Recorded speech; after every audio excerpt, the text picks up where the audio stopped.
Day 139. So I'm still at the pond. I decided to pack my stuff up and move inside. There's a high percentage chance of rain, and we all know I'm kind of a sissy when it comes to the rain, so I slept in the bunks. Slept until 5. It was real nice. There's an awesome guy named Thumper that runs this place. Super nice guy. Goes well out of his way for us hikers. He's up already making breakfast for everybody. He does it every day. What a good guy. More than likely I'm not hanging out here long. Wildflower said she'd meet me out here today, but then she hit me up yesterday and was like, nah, I'm probably going out dancing. So, unless I get a text from her soon, which I'm not going to get, I'm headed on down the road. Don't know to where or anything, haven't planned it out. But just going to wander. But it's a nice day. Looks like the rain has pretty much stopped. It's just tree rain at this point, so no. I don't mind walking in the rain. It's just breaking down my tent in the rain that makes me cry.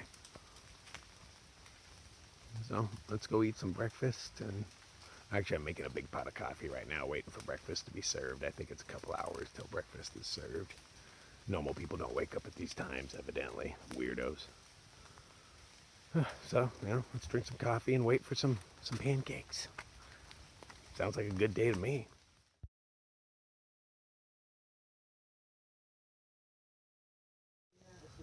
Reluctantly, I am leaving the lake. Oh, this place was good.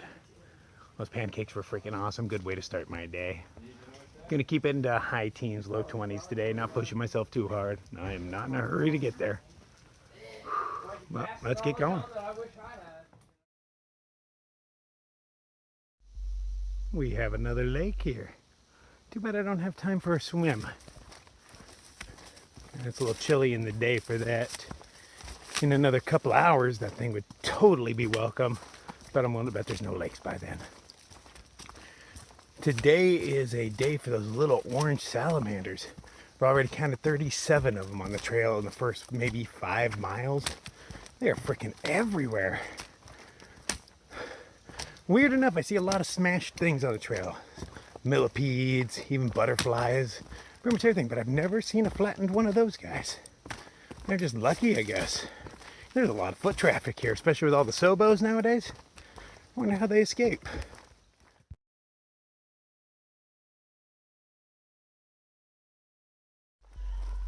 Took the wrong trail again. Lots of trails crossing around here, and I missed a white blaze. I got distracted by a fungus I haven't seen before, and I missed the white blaze. Oop, my bad. At least I only made it down maybe 200 yards before I figured out that the blazes were orange. Okay, back on the trail. They're blue. They're berries, but I don't think they're blueberries. I've never seen something so blue on the trail. So we just passed a guy that some of us refer to as Maui, the yellow blazing bitch. This guy has yellow blazed a good, I don't know, 300 or 400 miles that I know of. He magically appears in front of you all the time. But this morning we left him on the porch at that cabin. And we hiked down and passed a road after about a mile, which is what he must have jumped on. And then 4 or 5 miles down from that we passed another road, and he's already sitting there. And they're like, how the fuck did he get there? He's like, oh, I'm a fast hiker. And the other guy's like, nah, he drives. He drives, which is totally true. And the thing that annoys me about it is in the end, he's going to claim the title of through hiker when he's not even really a section hiker. And not at this point. He hasn't done a full section yet that I know of. Does a little bit here and there, and he'll magically appear ahead of us again today. Dude has never passed me on the trail, not once. But yet, when I get to a town, he might be there. Pathetic. Fucking pathetic. Evidently, I am on October Mountain, because that was October Mountain Shelter, and it was filled with day hikers. Normally, I would have taken advantage of the situation and tried to yogi some stuff. When there's that many people, there's no way I'm not getting free stuff. But that's not my resting spot. In a couple of miles is a trail legend known as the Cookie Lady, who she's got a big property. She sells us sodas, hard-boiled eggs, gives us free cookies. And she has a blueberry farm, and if you pick blueberries, she'll let you stay there on her property for free. So I'm gonna make it another couple miles and take a break at her place. Enjoy some eggs, cookies, and soda. Sounds like a great combination. But it sounds like a nice place to rest. Don't know if I'm gonna pick the blueberries, but you know, well, I just might. Who doesn't like blueberries? The trail is soup and muck today, but luckily for a good chunk of it, there have been these boards. So damn convenient. I mean, they are kind of slippery, but you know, way better than walking through mud. They've been pretty much everywhere for the past few miles. I appreciate whoever carries these things out. You've made my life infinitely easier, because even after several miles of this muck, my socks are still dry. I mean, they're filthy, but they're dry filthy. So I come around the corner and I see one of the people I've been traveling with. She's part of a bigger group, and she's sitting on the side of the road just crying. So, you know, I'm like, you know, I don't care what you think. I'm going to sit down next to you. You don't have to talk to me, but if you want to, cool. And she's just saying how she's so lonely out here. Her group is starting to fracture. Everybody's coupled off, and, you know, she's out here. Her boyfriend had to get off trail a while ago, so she's all lonely. And hell, if anybody can understand that, that's me. I've been a loner my whole life. She's like, how do you deal with it? And I was like, you know what, when somebody comes along and sees a guy sitting on the side of the trail crying, nobody even looks at that guy. Nobody wants to talk to that guy. You know, so you suck it up. You just deal with it, and, you know, eventually you just get used to it. So she can't quite handle it, so she's going to go up ahead. She's got some friends up ahead, go hang out with them. I hope she does better. I'll end up catching her in another couple of days. She's good peeps. I like hanging out with her. Oh, I am at the Cookie Lady's house. Ooh. Cookie Lady's house. She has blueberries to pick. She lets hikers hang out in her front yard. Oh, yeah. This lady's supposed to be legendary. Go hang out with her. See what tales she has to tell. Oh, there's a little blueberry farm right there. Oh, yeah. So the Cookie Lady took off before I could meet her. She did yell out at me right before she left, hey, go grab my sign and put it under the tree, which, you know, promptly I did, because she looks tougher than I do. So I'm out here raiding her blueberries while she's gone. I mean, it's not like I can eat all that many, but, you know, I don't know when she's going to come back. And her blueberries are way bigger than the ones on the trail. Oh, damn, I mean, look at the size of these ones. What?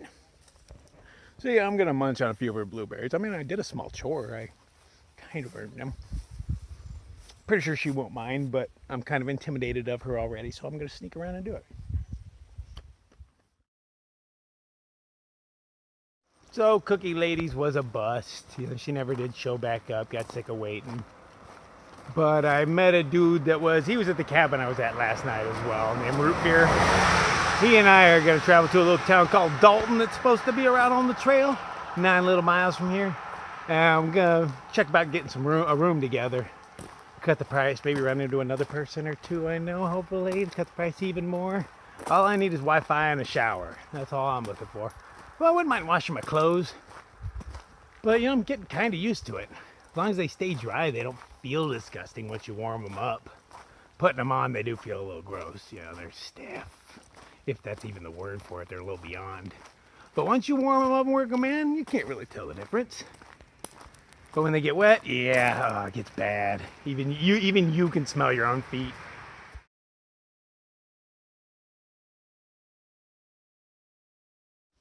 Oh hell, I just fell down again.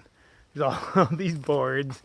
I mean, it's just been one board after another, and finally I wiped out. But luckily the ground is really soft and moist right now. And I didn't really fall in mud. I just fell on wet dirt.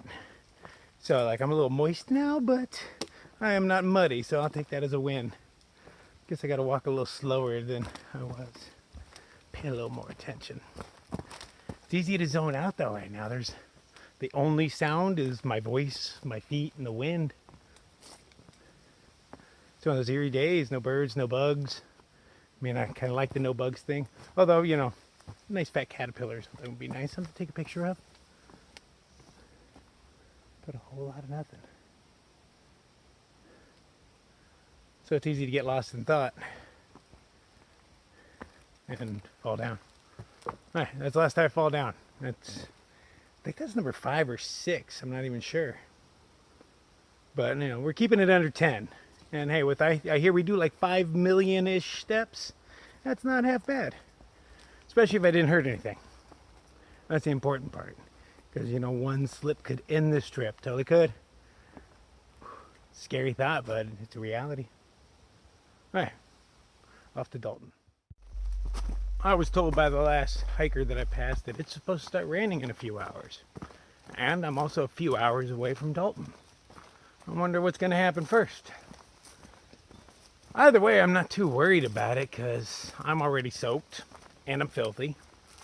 So as long as the rain's not freezing, which it always seems to be, not so bad, because, you know, that'll give me an excuse I need to do my laundry, you know, if everything's just all soaked. And then I'm going to need to dry it, and I'm going to dry it, I might as well wash it first, right? That all makes sense. If there's somewhere convenient to do it in town. I hear that it is a very hiker-friendly town, which it should be if the AT runs right through it, but, you know, they say they just joined the Appalachian Trail Society a couple of years ago, so maybe a few years ago it wasn't as hiker-friendly. But any hiker-friendly town has a place for us to do laundry, maybe stink a little less. You know, it's good for everybody, not just for us. Well, that's something I haven't seen before. A road made out of railroad ties. At least paved with it partially. Huh. Seems like a lot of work. Huh. Here's where I'm headed.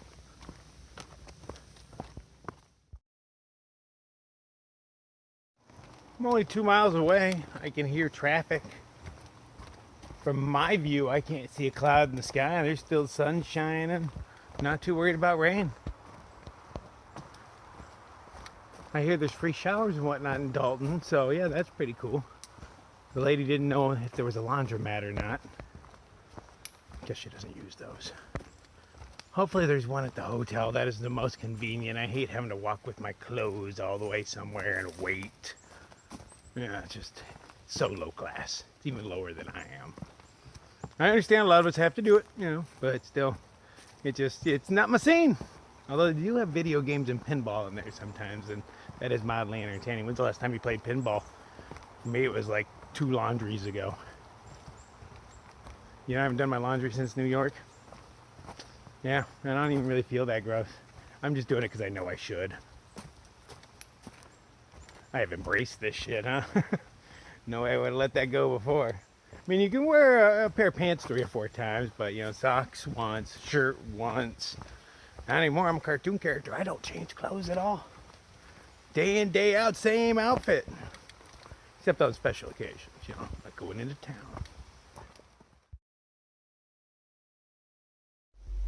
And this is just the annoying part where the trail just snakes back and forth. You know town is right there. You can hear it. You can smell it. It's right there, but they're going to keep weaving me back and forth, teasing me. I know you're out there, but it's too dense. I can't just walk straight to it. Or I would. I totally would. But no, rocks and roots it goes. But at least it's all downhill, huh? There's that. And being within smell of it, because I can literally smell it. I smell food.